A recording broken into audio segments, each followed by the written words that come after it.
नमस्कार, स्वागत है आप सभी का। ग्लोबल अड्डा देख रहे हैं आप। मैं हूं आपके साथ पुनीत मिश्रा। आज एक बार फिर से ईरान पर हम चर्चा करने के लिए बैठे हैं, क्योंकि ईरान से जुड़ी कई सारी ताज़ा खबरें निकलकर सामने आई हैं। चाहे वो यूएनएचआरसी की बात हो या फिर अमेरिकी जो बेड़ा, सैन्य बेड़ा जो चल रहा है, जहाज़ी बेड़ा, उसके साथ साथ कुछ और ताकतवर हथियार या सैन्य मौजूदगी की बात हो। इसके साथ ही कुछ और खबरें भी निकलकर सामने आई हैं। तुर्की से भी पाकिस्तान से भी निकलकर सामने आई हैं और भारत से भी निकलकर सामने आई है।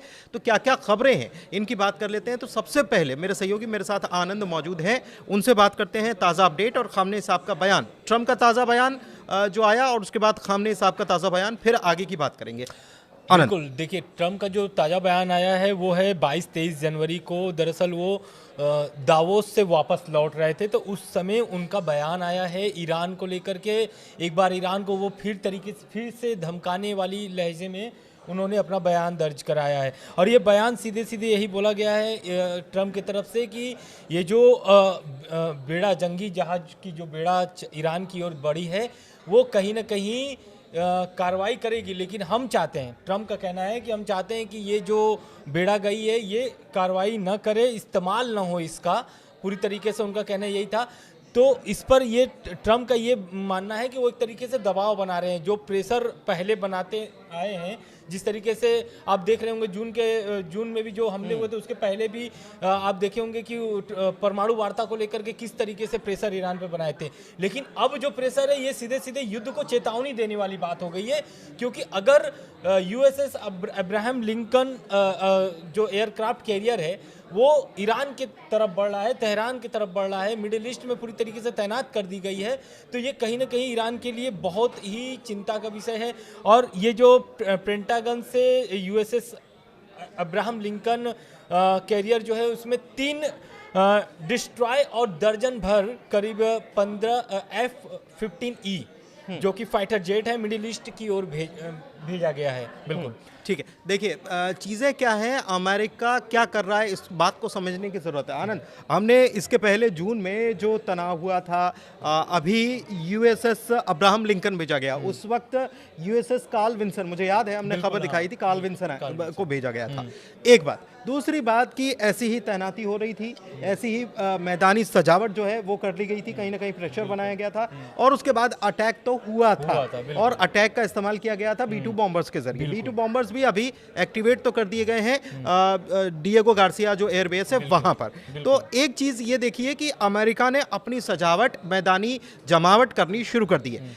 ईरान तब भी ये कह रहा था, मुझे लगता है कि ऐसा ये होता है ना कि समय का पहिया वापस घूमता है, तो ईरान तब भी ये कह रहा था कि हम युद्ध नहीं चाहते हैं। और ईरान, मेरे ख्याल से अभी भी खामनेई साहब ने ये कहा था। क्या कहा खामनेई साहब ने? का जो बयान आया हुआ है वो एक तरीके से अमेरिकी जो राष्ट्रपति हैं डोनाल्ड ट्रम्प, उनको एक तरीके से अपराधी करार दिया है खामनेई साहब। और ये जो इनका बयान है ये 17 जनवरी को ये बयान आया था उनका, और उसमें उन्होंने साफ बोल दिया था कि जो ईरान है, ईरान युद्ध के पक्ष में नहीं है। और जो जैसा कि अभी आपने बोल रहा था कि ईरान के पक्ष में नहीं है, लेकिन ये जो पूरी तरीके से ईरान में प्रदर्शन हो रहा है और विदेशी ताकतें जो मिल रही हैं, इसमें कहीं ना कहीं अमेरिका और इजराइल का पूरा पूरा हाथ है। और एक तरीके से उनका अपराधी कहना, यानी अपराधी करार करना ट्रम्प को, क्योंकि ट्रम्प सीधे सीधे वो बयान में बोल रहे थे प्रदर्शनकारियों को कि आप प्रदर्शन करो, सरकारी चीज़ों पे कब्जे करो, आपके लिए मदद पीछे से आ रही है। तो कहीं ना कहीं इसी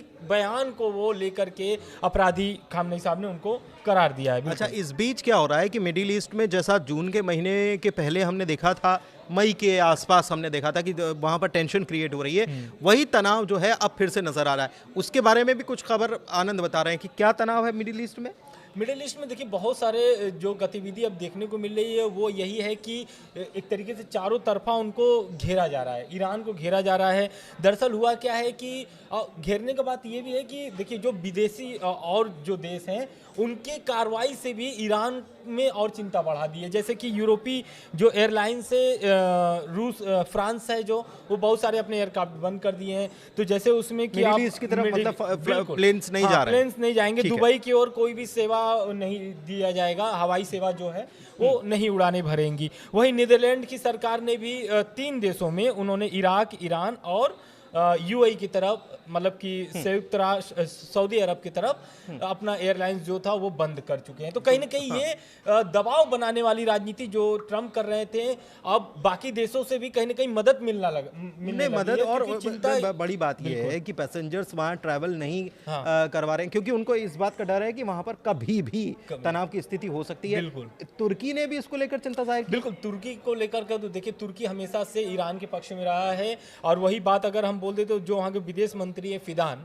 उन्होंने इजराइल, मतलब एक तरीके से साफ साफ इजराइल को घेरा है और उन्होंने कह दिया है कि ईरान पर वो तो मौका खोज रहा है हमले की, एक तलाश खोज रहा है कि बस एक मौका मिल जाए, उसके बाद तो फिर ईरान पर हमला चालू कर देंगे। और इजराइल का बात करें तो इजराइल भी वहाँ पर उस तरीके से तैयारी कर रहा है, क्योंकि जिस तरीके से यूएसएस अब्राहम लिंकन जो एयरक्राफ्ट है वो पहुंचा हुआ है, तो उसको लेकर के अब इजराइल भी अपनी पूरी तरीके से तैयारी शुरू कर दी है। बात करें तुर्की की, तो तुर्की के जो वहाँ के राष्ट्रपति हैं अर्दोगन, उनका भी एक तरीके से साफ साफ, हालांकि जो वहाँ के राष्ट्रपति जो है मसूद पेजेश्कियान, उनसे उनकी फ़ोन पर बात होती है और वो ईरान के पक्ष में हमेशा से खड़े रहे हैं तुर्की, और उनका यही कहना है कि जो भी मतलब ईरान पर दबाव बनाने की राजनीति हो रही है, विदेशी ताकतें या फिर अमेरिका और इजराइल जिस तरीके से दबाव बना रहे हैं, हालांकि ईरान जो है शांति और स्थिरता चाहता है।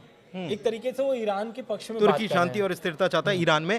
एक चीज़ और है, देखिए ये अगर मैं गलत नहीं हूं तो 15-16 तारीख तक ईरान में सब कुछ मेरे ख्याल से शांति और एक प्रकार से वहाँ प्रदर्शन का दौर भी खत्म हो गया था, उसे कंट्रोल में कर लिया गया।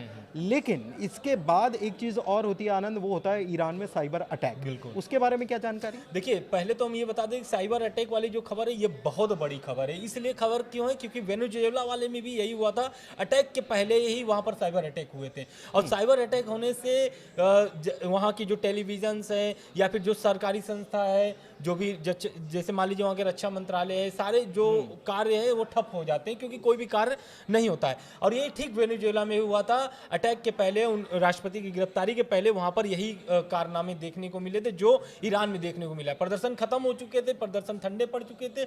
उसके बाद जो है कि लगभग 19 जनवरी को, रिपोर्ट यही है, अभी की ये खबर नहीं है, लेकिन खबरें अब जो सामने आ रही है ईरान को लेकर के यही आ रही है कि 19 जनवरी को आसपास, यानी कि कुल जो कुछ रिपोर्ट है कि 18 या 19 जनवरी को वहां पर साइबर अटैक हुए थे। साइबर अटैक में हुआ क्या था, ईरान के कुछ प्रमुख जो टीवी चैनलें हैं उनको हैक कर लिया गया था। और उसमें दिखाया क्या गया था, उसमें वीडियो उस चैनल के प्रसारण में दिखाई दे रहे थे खामनेई के खिलाफ में, और वहां पर दिखाई दे रहे थे रजा पहलवी के समर्थन में मामले चल रहे थे। मतलब उनके बयान और तमाम चीजें, उनके बहुत सारे मैसेज जो थे, जो प्रदर्शन जब चल रहे थे 28 दिसंबर से जब प्रदर्शन शुरू हुआ था, तो उस समय भी बहुत सारे सोशल मीडिया पे रजा पहलवी ने मतलब एक तरीके से प्रदर्शनकारियों को समर्थन करते हुए बहुत सारे बयान भी दिए थे। तो कुछ कुछ उस टाइप से वहां पर उस टीवी चैनलों में प्रसारण हुए। लेकिन इसके पहले भी इंटरनेट वहां पर तो बैन कर दिया गया था। बिल्कुल, इंटरनेट बंद कर दिया गया था। यही कारण था, क्योंकि जिस तरीके से साइबर अटैक हो रहे थे, बात अगर 28 जनवरी की करें तो पूर्ण इंटरनेट बंद हो गए थे। 28 जनवरी को ईरान में पूरी तरीके से इंटरनेट बंद कर दिए गए थे। पूरे ईरान में आप इंटरनेट नहीं पा रहे थे। लेकिन इसी दरमियान क्या होता है कि जो क्या बोलते हैं कि इंटरनेट बंद करने का कारण क्या था, प्रदर्शन तो था ही, दूसरा था हाईजैक। तो कुछ संस्थाएं जो थी वहां पर, जो उनके सरकारी, जैसे कि रक्षा मंत्रालय हो गया या फिर मान लीजिए कि एजुकेशन मंत्रालय हो गया, जितने भी उनके सरकारी मंत्रालय थे, उनके कुछ वेबसाइटें हैक कर ली गई थी।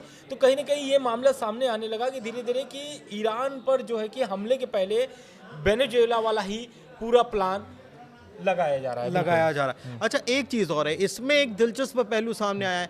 दिलचस्प पहलू सामने क्या आया है कि अमेरिका और ईरान के बीच एक मिडिल मैन आ सकता है जो शांति स्थापित करा सके, और नाम सुनकर हैरान हो जाएंगे, ये है पाकिस्तान। अब पाकिस्तान कैसे इसमें हो सकता है, इसकी चर्चा हम बाद में करेंगे, लेकिन फिलहाल इस चर्चा को यहीं समाप्त करते हैं, क्योंकि चर्चा बहुत ज़्यादा लंबी हो गई। चर्चा आपको कैसी लगी ये ज़रूर बताइएगा। ईरान में साइबर अटैक होना, अमेरिका की तरफ से जो जंगी जहाज़ों का बेड़ा आगे बढ़ना, और जो पहले देखने को मिला था वही वापस देखने को मिलना, ये क्या बता रहा है? क्या एक बार फिर से ईरान पर पूरी तरह से हमले की तैयारी कर ली गई है और इसमें बाकी मुल्कों का, खास तौर पर नेटो देश और यूरोपीय देश जो हैं उनका क्या रुख रहने वाला है, इसकी भी चर्चा करेंगे, इसका वीडियो भी आपको बताएंगे। फिलहाल इस वीडियो में इतना ही। धन्यवाद। धन्यवाद।